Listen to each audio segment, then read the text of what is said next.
Boa tarde. Hoje nós vamos falar de uma ferramenta que tem sido de grande apoio à intervenção comportamental nas escolas dos Estados Unidos.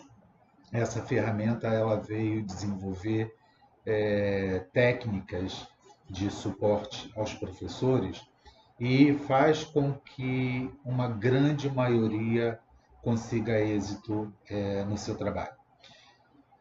Educadores e pais hoje são desafiados pelos alunos o tempo inteiro, pelos filhos, pelos estudantes, principalmente estudantes que apresentam problemas de comportamento na escola ou em casa. Esse tremendo desafio inspirou a criação de um modelo, o Behavior Intervention Support Team, ou BEAST, desenvolvido em 1990.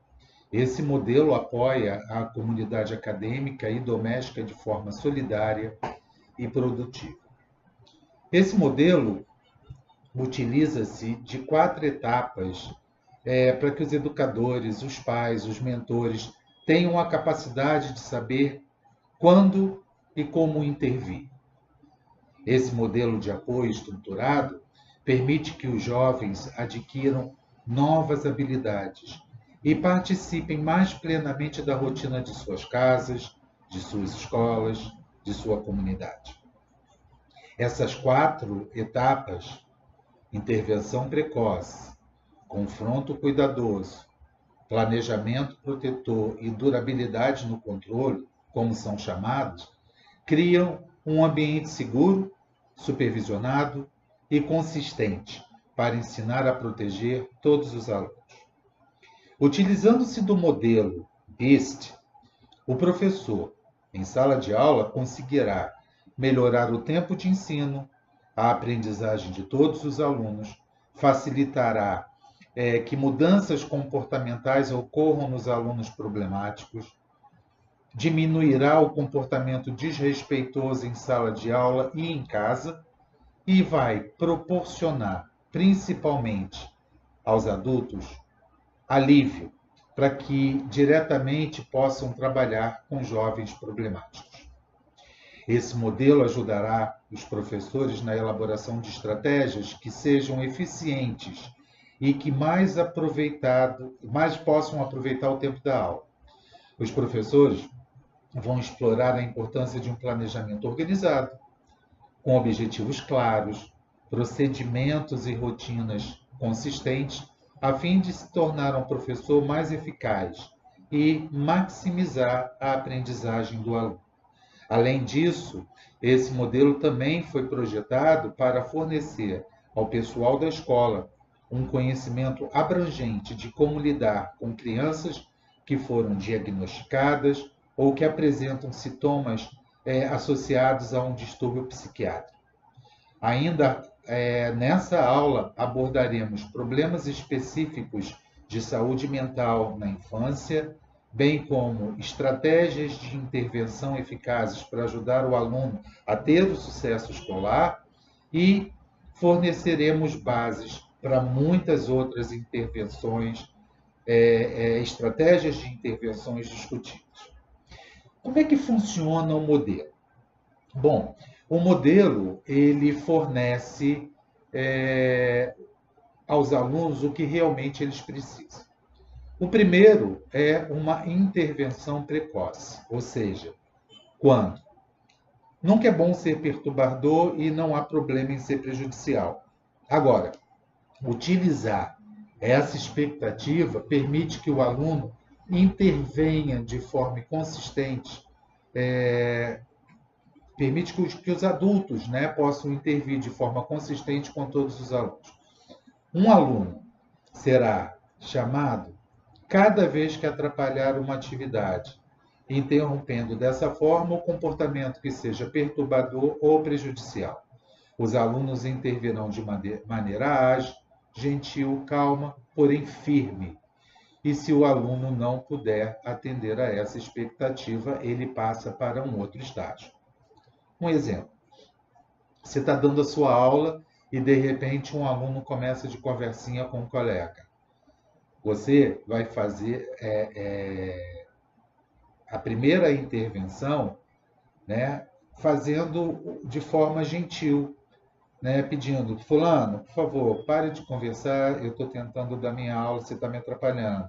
Ou fulano, você está atrapalhando seu colega em prestar atenção na minha aula. Por favor, vamos deixar para conversar depois? Então, isso é uma forma de intervenção precoce. Se o aluno de todo não parar, a gente entra numa outra etapa que é o confronto cuidadoso. Como é que a gente faz esse confronto cuidadoso?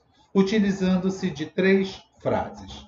A primeira frase é: eu vejo que você está, e aí você continua falando do comportamento desrespeitoso. A segunda frase é: você pode comportar-se de. Aí você continua mostrando ali o comportamento que você desejaria que ele mostrasse. E por fim, a terceira frase é: mesmo assim, entendendo o porquê desse comportamento, paranã, paranã, paranã, você continua a sua explicação, você vai se compartilhar também do sentimento do aluno. Porém, você vai terminar com o comportamento que você gostaria que ele tivesse. Um exemplo claro. Vamos tomar esse mesmo exemplo do colega que está conversando? Então, olha só, fulano, eu vejo que você está conversando com a sua colega e você está atrapalhando a aula. Segunda frase. Fulano, eu vejo que você está conversando com a sua colega, você está atrapalhando a aula. Será que daria para você deixar para conversar com a sua colega depois da aula? Terceira frase. Fulano, eu sei que você está conversando com a sua colega, eu entendo que você queira conversar com ela, que seja importante você conversar com ela agora, mas nesse momento eu gostaria que vocês dois prestassem atenção à aula. Vamos deixar para conversar depois da aula? E assim a gente fez um confronto cuidadoso. Cuidar, confrontar, é uma linguagem de parceria, né, ao intervir com um comportamento perturbador ou prejudicial de um aluno. A intenção desse confronto cuidadoso, ou como o americano chama de caring confrontation, é criar uma conscientização no aluno, proporcionando a ele uma oportunidade de atender ao padrão e fazer a parceria com você, professor. Uma outra estratégia, caso essa não funcione, é a gente então entrar num plano de proteção. O que é o plano de proteção? O plano de proteção oferece uma oportunidade para o adulto e o aluno identificarem a habilidade ausente, desenvolver uma parceria para a mudança, ensinar habilidades de substituição e praticar os objetivos que podem ajudar os alunos a gerenciarem seu comportamento e proporem uma mudança de vida. Isso inclui manter um relacionamento, orientar o aluno a identificar o seu nível contínuo, quando ele não estiver de acordo com o que se espera dele, e quando estiver de acordo, quando ele tiver estabelecido uma parceria ou quando agir de forma independente. Então, o conceito dessa ferramenta BIST, na verdade, consiste na criação de alguns modos, algumas maneiras de agir em sala de aula. Primeiro é você ter, na sua própria sala de aula, um lugar seguro, um lugar onde o aluno possa estar longe do convívio de outros alunos, né? E o objetivo é fazer com que ele possa se ajudar e voltar ao convívio do grupo, se reagrupar. E, claro, se apresentar para o professor de forma diferente. Então, não mandar o aluno para fora de sala, mas sim tirar o aluno do meio, onde ele está inserido, e colocar num cantinho da sala, se a sala não for muito grande, ou colocá-lo sentado em sua própria mesa, professor, porque assim o aluno vai estar de frente para os colegas e ele com certeza vai se sentir bastante incomodado em estar fora do lugar dele. E automaticamente ele vai se conscientizar e ele vai começar a prestar atenção na aula e dessa forma poderá se desculpar e voltar para o convívio do grupo. Uma outra opção seria, eu acho mais difícil essa opção aqui no Brasil, mas é uma opção também que se tenha numa sala de um outro professor, de preferência uma turma de nível acima do aluno, onde ele possa ficar até se acalmar ou até diminuir o ruído que está prejudicando a sua interação na sua própria sala. Então, a gente chama em inglês de buddy room, um lugar, uma vaga na sala de um outro professor que vai ajudar o aluno a se acalmar e durante esse período ele vai preencher uma folha de reflexão, um thinking sheet. Ele vai preencher essa folha e vai apresentar ali, por escrito, um pedido de desculpa. E quando o professor do buddy room perceber que ele está apto, ele pode então retornar à sala de aula. Uma terceira possibilidade seria uma sala de recuperação, que a gente chama de sala de foco, né? Um lugar na escola onde os alunos podem praticar habilidades de substituição, parar de agir, acalmar-se, preparar um pedido de desculpas e criar um plano para fazer melhores escolhas. Quando o aluno é enviado para essa sala de recuperação, é importante que o professor que o tenha enviado, ao término da sua aula, vá até o aluno e converse com ele, avalie a sua folha de reflexão, procure saber o que foi que startou aquele comportamento, o que poderia melhorar, o que ele promete fazer para melhorar, no que ele se compromete nessa melhora, entendeu? Até para que o professor possa entender que tipo de escolhas o aluno vem realmente fazendo. E a partir da folha de reflexão, que é uma ferramenta que o aluno vai ter para ajudar a se apropriar do problema, a gente pode, então, completar com um processamento, que é fazer determinadas perguntas para que o professor, então, venha identificar o que starta esse comportamento no aluno e possa, a partir daí, criar um novo plano de ação, um plano de melhores escolhas. Essa folha de comportamento, ela visa um objetivo diário e que vai, com certeza, ajudar o professor a resolver o problema. Bom, como é que a gente pode agir dentro de sala? Primeiro, fazendo um check-in diário com o professor, né, de forma a praticar habilidades de substituição, avaliar emoções, estabelecer o foco sobre o que significa ter um dia sem problemas e formular soluções que ocorrem diariamente. Por exemplo, eu tenho um aluno X e esse aluno ele sempre causa problemas em sala de aula. Ele distrai a turma fazendo brincadeiras. O que eu faço com esse aluno?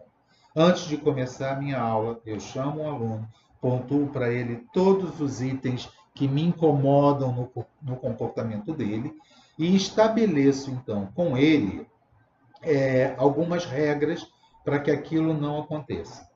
Tá? Se ele perceber que ele não tem controle de como aquilo pode acontecer, então eu o mantenho perto de mim. O ideal é que a gente o mantenha sempre sentado próximo à nossa mesa, até para que, com um toque de nossa mão ou um olhar mais incisivo, a gente possa controlar esse comportamento.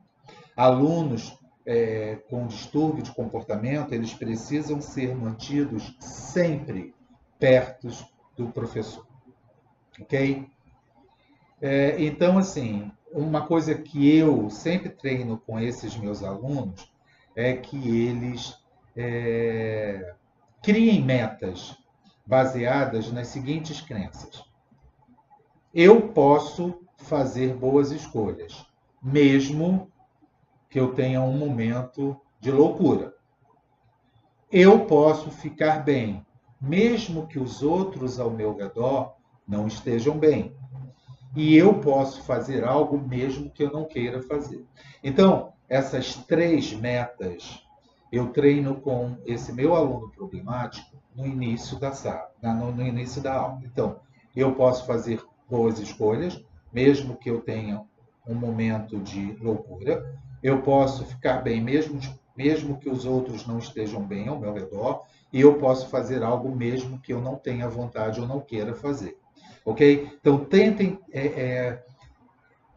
estabelecer essas 3 metas com os alunos de vocês no início de cada aula.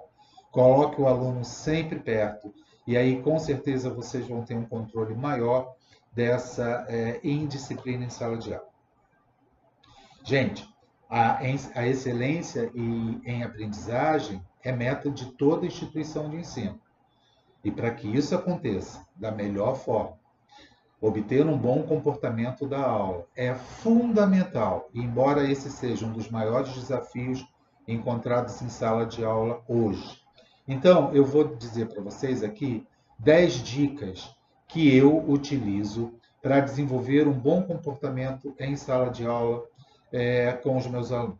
A primeira é estabelecer regras. Então, eu procuro sempre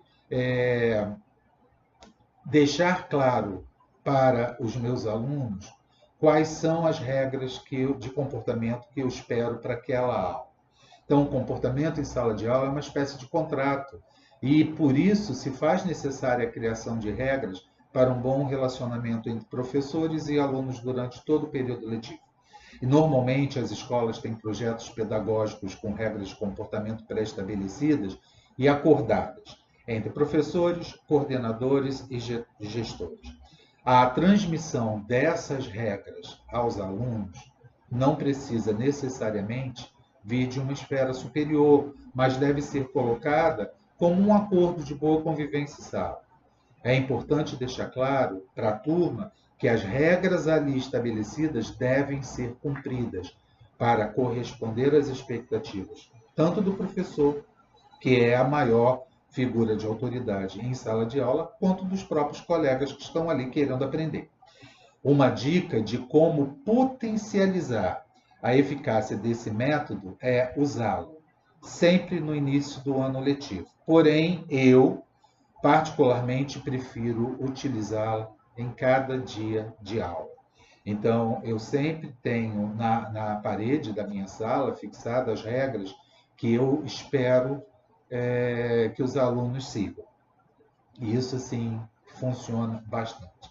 Vale lembrar que o conteúdo dessas regras varia de acordo com o perfil da escola, o público que ela atende, ok? Se é para educação infantil, por exemplo, terão regras bem diferentes de uma escola de ensino fundamental 1, 2 ou ensino médio. Porém, é imprescindível que os alunos entendam que há regras e que elas devem ser seguidas sempre. Bom, uma dica número 2, observe. Com as regras já estabelecidas, fica mais claro para os alunos como eles devem se comportar. Porém, gente, é fundamental que haja observação desse comportamento para que o aluno saiba que precisa corresponder às expectativas do professor que o observa. Além disso, observar garante que o professor veja se o aluno está entendendo e correspondendo aos seus comandos. O professor deve buscar, indicar aos alunos tarefas relacionadas ao comportamento, passíveis de serem observadas. Por exemplo, quando é necessária a atenção do aluno, é interessante que o professor peça para que ele faça silêncio e olhe para ele. Dessa forma, o professor consegue observar se o aluno entendeu o que é necessário prestar atenção e se realmente está fazendo isso. Uma coisa que eu faço muito quando eu quero a atenção da minha turma, se a minha turma está um pouco agitada e ela quer conversar e tal, eu não grito, eu não bato no quadro com um apagador, eu não fico perdendo o tempo da minha aula de braços cruzados esperando o aluno fazer silêncio. Não. Eu sempre vou ter na minha sala de aula alunos que prestam atenção, alunos que são mais calmos, alunos que querem aprender. Então, o que eu aprendi com esses alunos e que funciona demais eu simplesmente falo: quem está me ouvindo, bate palmas 3 vezes. Aí, os alunos que estão prestando atenção, eles começam a reproduzir. E nisso chama a atenção daqueles que estão conversando. E aí eu torno a falar. Os alunos que agora conseguem prestar atenção no que eu estou falando, batam palma 3 vezes. E aí, a grande maioria, se não todos, batem palmas 3 vezes. Então, não adianta entrar numa, gente, de gritar, de xingar, tacar o apagador no quadro, tacar o apagador em cima da criança, giz, colocar o aluno para fora. Você só se faz mal. E você não mostra para o aluno quem é que manda em sala de aula. Ele precisa entender que a autoridade máxima em sala de aula é você. E é a você que ele deve comando. Então, instrua. Essa é a minha terceira dica. Instrua. Um dos principais motivos de desobediência de alunos, ao contrário do que muitos pensam, não é desafiar o professor. É simplesmente desconhecer as regras. Alguns podem até não ter entendido direito uma orientação, ou não sabem como executá-las, ou ainda podem ter se distraído na hora de uma explicação. Por isso, instruções detalhadas e repetidas em diferentes momentos são importantes para manter o bom comportamento da sala de aula. Eu vou um pouquinho além, eu vou abrir um espaço para falar das 3 formas de aprendizagem que são tão faladas em programação neurolinguística. Existem pessoas que são mais sinestésicas. Elas aprendem fazendo. Outras são mais visuais. Elas aprendem vendo. E um pequeno grupo ainda é mais auditivo. Eles aprendem ouvindo. Então, não adianta você dar a instrução de uma forma única, porque aquela forma provavelmente só vai atingir a um grupo de alunos.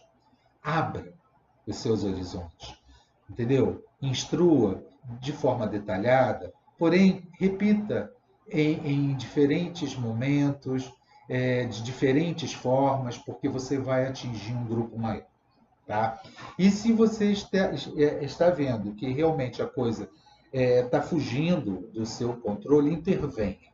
Então, intervir é a minha 4ª dica.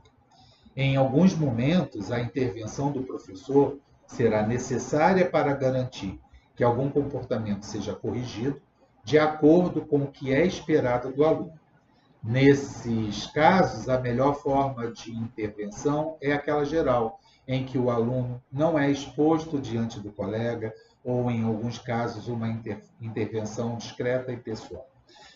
Por exemplo, quando um aluno não obedece à orientação de resolver um exercício, o professor pode intervir, fazendo um comentário geral como: é necessário que todos resolvam um exercício, ou pode caminhar até o aluno e pedir discretamente que ele faça o exercício. Vale lembrar que a exposição pode causar no aluno um sentimento de que ele está sendo perseguido. Por isso, a discrição na hora de chamar a atenção é fundamental. Saiba reagir em diferentes situações. Essa é a minha dica número 5. Como dito anteriormente, há 2 principais motivos para que o aluno não tenha um bom comportamento em sala de aula. o desconhecimento e o desafio. No primeiro caso, é dever do professor ensinar o aluno, usando de diversas ferramentas. No segundo caso, é necessário estabelecer uma consequência. Quando o aluno não realiza uma tarefa porque não quer, ele está desafiando a autoridade do professor. Nesse caso, é necessário que o docente haja de maneira clara e decidida para mostrar que essa não é uma atitude aceitável e não dá margem para que a sua autoridade seja questionada. Eu costumo fazer o seguinte: quando eu tenho um aluno que ele não quer fazer a atividade que eu proponho, eu simplesmente pego a agenda desse aluno, abro, pego a agenda, entrego para o aluno e peço a ele que escreva um bilhete ao pai e à mãe. Ele vai escrever o bilhete, dizendo que ele recusou-se a fazer a atividade em sala de aula proposta pelo professor. Ele vai assinar e eu vou rubricar embaixo. Não sou eu que tenho que fazer a queixa para o pai, é ele mesmo. Porque no momento em que ele faz a queixa para o pai de que ele não quis fazer o dever, o pai vai ter uma cobrança dele, diretamente com ele. E vai querer saber o porquê que ele se recusou a fazer a tarefa. E o pai vai chamar a atenção dele. Muitas vezes, nós, professores, quando nós fazemos a queixa, os pais até ficam com raiva da gente. Não é verdade? Porque o pai, hoje em dia, acha que é obrigação do professor não só ensinar, mas também educar os seus filhos. E não é. A dica número 6 é ter voz de comando. Voz de comando é um recurso fundamental para o professor garantir um bom comportamento da aula. Use poucas palavras, só fale quando todos estiverem ouvindo. Não mude de assunto e não faça outras coisas enquanto está executando um comando. Utilize-se desse recurso, que é uma ótima ferramenta de manter o equilíbrio e a calma, além de passar confiança para os seus alunos. Assuma uma postura e um tom formal quando necessário. Essa é a dica número 7. Quando o professor fala, ele se utiliza de gestos e expressões faciais para passar a sua mensagem. Busque expressões e tons faciais na hora de chamar a atenção ou executar algum comando relativo ao comportamento. É importante, gente, que o aluno saiba diferenciar momentos sérios de momentos descontraídos para que ele reaja da maneira certa nos dois casos. Dica número 8. Reforce positivamente. Diferentes alunos reagem de diferentes formas quando chamados à atenção. Embora alguns respondam melhor com consequências, a maioria lida bem com reforço positivo. Usando o reforço positivo, o professor aponta o que o aluno fez certo, em vez de indicar o que ele fez de errado, incentivando-o a praticar mais boas atitudes e melhorar as ruins. Faça de novo, dica número 9. Ao contrário do que se pensa na maioria dos casos, alguns alunos gostam de refazer atividades para obter melhor rendimento. Incentivar os alunos a realizarem novamente uma tarefa que não foi executada bem, não foi executada do jeito esperado, mesmo que esteja razoável, é uma boa forma de obter excelência, tanto no comportamento quanto na aprendizagem. E a última dica é a capricha nos detalhes. O detalhe, gente, sempre importa. Se o professor mantém um ambiente organizado, livre de bagunça, ele demonstra esperar o mesmo dos seus alunos. Reciprocidade é a palavra-chave nessa relação. Quando as expectativas são correspondidas, as coisas tendem a caminhar bem.